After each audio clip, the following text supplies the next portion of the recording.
Kabar mengejutkan datang dari pasar modal Indonesia. 4 pejabat tinggi Otoritas Jasa Keuangan OJK resmi menyampaikan pengunduran diri pada Jumat akhir pekan lalu, hanya berselang beberapa jam setelah pengunduran diri Direktur Utama Bursa Efek Indonesia (BEI). Pengunduran diri tersebut sebagai bentuk tanggung jawab buntut volatilitas pasar modal dalam 2 hari terakhir. Usai mundurnya para petinggi Dewan Komisioner OJK mengumumkan Friederika Widyasari Dewi sebagai ketua dan wakil Dewan Komisioner OJK yang baru menggantikan Mahendra Siregar dan Mirza Aditya Suara Sabtu 31 Januari. Friederika menyatakan dirinya berkomitmen melanjutkan reformasi pasar modal. Kami juga mempunyai komitmen untuk terus melakukan program reformasi pasar modal Indonesia. Dengan mencermati gejolak pasar yang teman-teman media juga amati beberapa waktu ini, dan juga concern dari berbagai pihak, kami OJK bersinergi dengan pemerintah dan juga seluruh stakeholder terkait akan mempercepat reformasi di pasar modal melalui pendekatan yang lebih holistik, mulai dari perbaikan kualitas emiten dan saham yang diperdagangkan, peningkatan literasi dan juga perlindungan kepada investor, terutama investor retail, serta penegakan hukum yang tegas dan konsisten. Selain Friederika, OJK juga mengumumkan Hasan Fauzi sebagai pengganti Kepala Eksekutif Pengawas Pasar Modal, Keuangan Derivatif, dan Bursa Karbon yang sebelumnya ditempati Inarno Jayadi. Lantas apakah langkah pengunduran diri para pejabat tinggi BEI dan OJK cukup untuk membangun kepercayaan investor terhadap bursa? Lalu apakah perlu adanya penyempurnaan berbagai kebijakan yang kurang selama ini?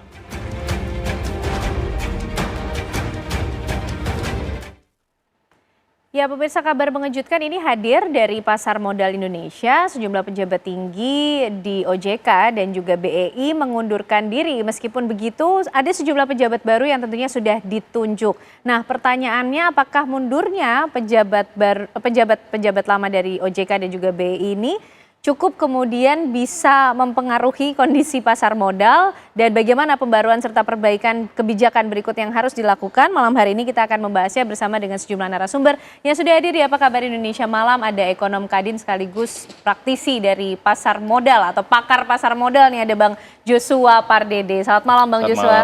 Sehat ya? Sehat. Terima kasih malam hari ini sudah hadir, dan juga bergabung bersama kita tentunya ada pakar kebijakan publik dari Universitas Indonesia, Pak Rian Nugroho. Selamat malam Pak Rian. Malam Mbak. Sehat juga ya Pak Rian? Joshua, sehat. Oke, baik. Bang Joshua, apa sih kemudian pelajaran yang bisa kita ambil dari gonjang-ganjing yang sedang terjadi di pasar modal di Indonesia? Ya, jadi kalau kita melihat memang investor itu juga cukup concern ya terkait dengan bagaimana melihat tata kelola dan juga keterbukaan informasi. Karena kalau kita melihat kan sebenarnya MSCI ini sudah memberikan hint-nya sejak Oktober tahun lalu ya. Dan tentunya yang untuk bisa meningkatkan kepercayaan dan juga menumbuh kepercayaan juga dari investor, tentunya ada banyak PR ataupun reform yang harus dilakukan oleh bursa dan juga OJK. Dan tentunya tadi juga sudah disampaikan oleh Bu Kiki bahwa akan ada reform ya, 8 reform, dan juga sore tadi pun juga sudah dilangsungkan pertemuan antara MSCI dengan juga OJK dan juga bursa. Dan tentunya saya juga meyakini bahwa OJK dan bursa pun juga sudah menyatakan bahwa akan berupaya ya melakukan reforms yang sebelumnya mungkin menjadi concern dari MSCI itu sendiri. Sekalipun memang tentunya kalau kita bisa debate ada beberapa hal yang mungkin saya kurang sependapat ya dengan MSCI terkait dengan bagaimana penetapan Indonesia dikategorikan yang saat ini kita emerging market bisa turun menjadi frontier country gitu ya, frontier market yang which is sebenarnya dari berbagai angle dan juga berbagai indikator makro kita sebenarnya tidak ada ataupun tidak semuanya yang menunjukkan kita turun kelas ke frontier ya. Artinya kalau frontier itu kan kita masuk ke negara-negara dunia ketiga gitu ya. Dalam hal ukuran size ekonomi, dalam hal stabilitas ekonomi, dalam hal kecukupan dari cadangan devisa. Ya mungkin yang harus harus dijawab oleh bursa dan juga OJK adalah tadi berkaitan dengan ultimate beneficiary owner, dan juga terkait juga dengan bagaimana nanti free float ya. Karena saat ini kan memang yang dimintakan oleh MSCI itu adalah sekitar 15%, Dan nanti diharapkan sebelum Mei tahun ini diharapkan itu sudah bisa dipenuhi oleh OJK dan bursa, sehingga harapannya ke depannya tentu ini kita perlu ambil teguran dari MSCI ini sebenarnya sebagai pelajaran, artinya sebagai untuk bisa bagaimana supaya nanti ke depannya pasar modal kita bisa lebih maju lagi justru ya. Jangan kita melihat ini bahwa ini jadi salah satu hal yang negatif ya, karena setiap ada tantangan ya, seperti kita hadapi krisis di sebelum-sebelumnya, tentunya Indonesia berhasil melakukan reform dan ini tentunya akan untuk kemajuan perekonomian dan juga pasar modal ke depannya. Jadi saya tetap melihatnya bahwa ada hal yang negatif jangka pendek ini, tapi kedepannya akan ada juga reforms untuk kemajuan pasar modal dan juga perekonomian kita ke depannya. Oke, baik.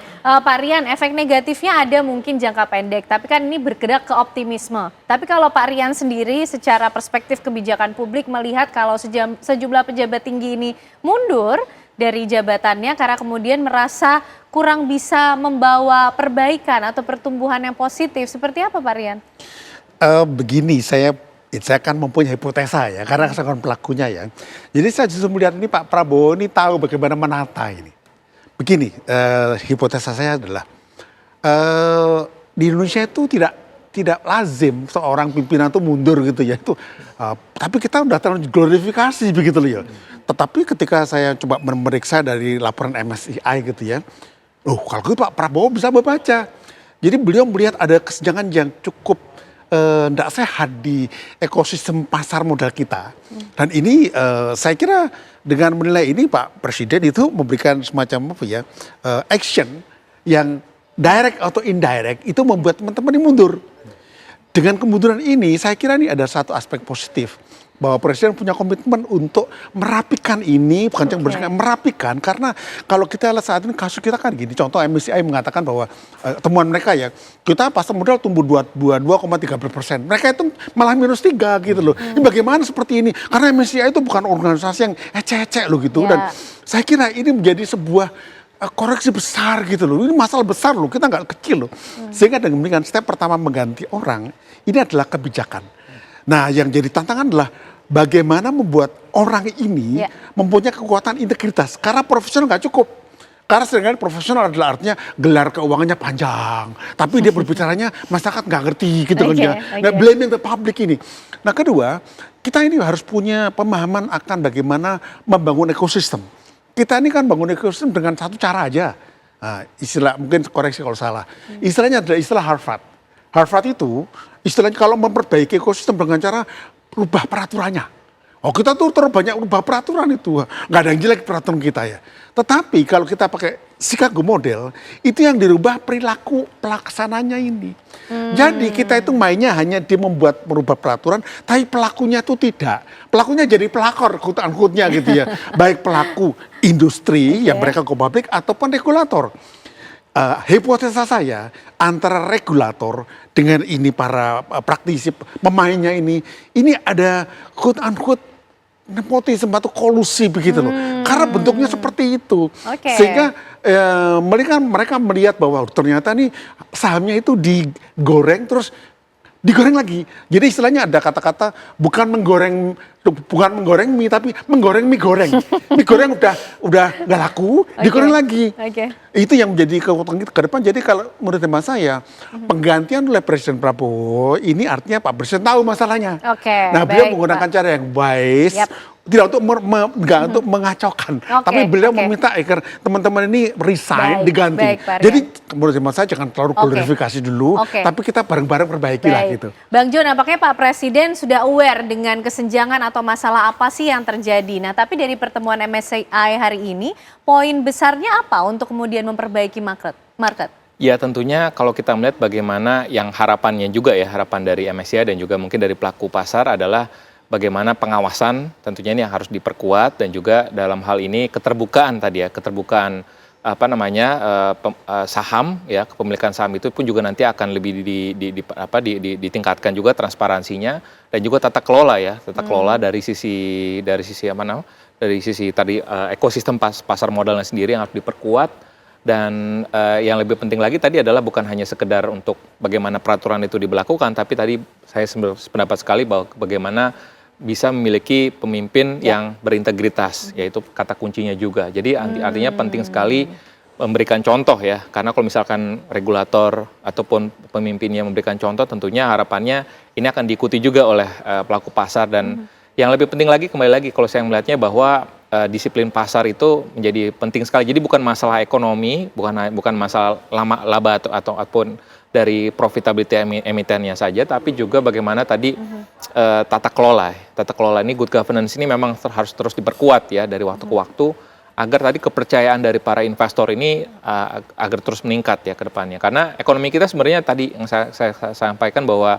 ekonomi kita sebenarnya tidak ada yang mendukung untuk kita masuk dalam frontier country gitu ya. Tapi bagaimana tadi terkait dengan free float 15%, agar tadi ini juga sebenarnya dalam rangka untuk pendalaman pasar juga sebenarnya kan. Agar yang tadi mungkin kalau kita melihat kan agar tadi pasar modal kita agar bisa juga lebih stabil kan. Kalau misalkan basis investor domestik yang diperkuat, ditingkatkan, tentunya dampaknya positif juga sebenarnya untuk pendalaman pasar kita gitu ya. Dan juga masih keterbukaan dari si tadi ultimate beneficial owner-nya pun juga sama ya. Ini juga bagaimana keterbukaan kepemilikan saham ini pun juga kalau itu bisa terang benderang, tentunya investor asing pun juga tentunya ini akan bisa cepat ya. Kalau misalkan itu bisa direalisasikan, komitmen itu bisa dinyatakan oleh OJK dan koordinasinya, pengawasannya diperkuat, tentunya harapannya sentimen pasar ini akan berbalik dengan sangat cepat juga. Karena kembali lagi kalau kita melihat faktor-faktor ataupun ya tadi potensi-potensi yang terjadi sebelumnya, misalkan ada kenaikan harga saham yang tidak wajar pun juga akhirnya jadinya berkurang ya. Sehingga artinya yang benar-benar faktor kondisi fundamental itulah yang terjadi, karena itu menyatakan kondisi ekonomi kita sesungguhnya. Oke, nah tapi Bang Jo, ini soal tadi menyinggung disiplin pasar nih yang sering kita dengar nih ya akhir-akhir ini. Bagaimana sih asing melihat mengenai hal ini, Bang Jo? Ya, kalau kita melihat sebenarnya asing melihat kan tadi bahwa mungkin dalam hal ya tadi ya keterbukaan informasi yang mungkin harus ditingkatkan ya. Lalu juga dalam hal ini misalkan kalau kita bicara dalam hal ini kalau kita bicara tadi kepemilikan dari ultimate beneficial owner-nya pun juga belum sepenuhnya juga. Jadi artinya ini pun juga tata kelola yang dinilai oleh para investor asing pun juga sama ya. Artinya belum melihat adanya keterbukaan yang sangat kuat ya. Artinya transparansi kan, kalau kita bicara investor asing kan juga menginginkan transparansi, dan salah satunya tadi penyebabnya pun juga artinya kinerja MSCI-nya drop tapi IHSG kita naik, artinya bertolak belakang gitu ya. Artinya ini juga menjadi salah satu concern dari klien-kliennya MSCI Pak ya. Jadi artinya ini juga menjadi salah satu pandangan dari MSCI yang harus kita lihat secara objektif juga ya. Artinya ada hal yang kita bisa kritisi di sana bahwa kita tidak sepatutnya masuk dalam frontier karena tentunya efeknya bisa negatif lagi. Lalu juga tapi kita juga melihat bahwa ini harus ada penguatan ataupun reform dalam pasar modal kita ke depannya. Oke. Dari perubahan atau apa yang terjadi di pasar modal, kira-kira Pak Presiden arahnya pengen kemana sih? Pak Rian, dijawabnya nanti ya. Usai jeda kami kembali hadir untuk Anda pemirsa.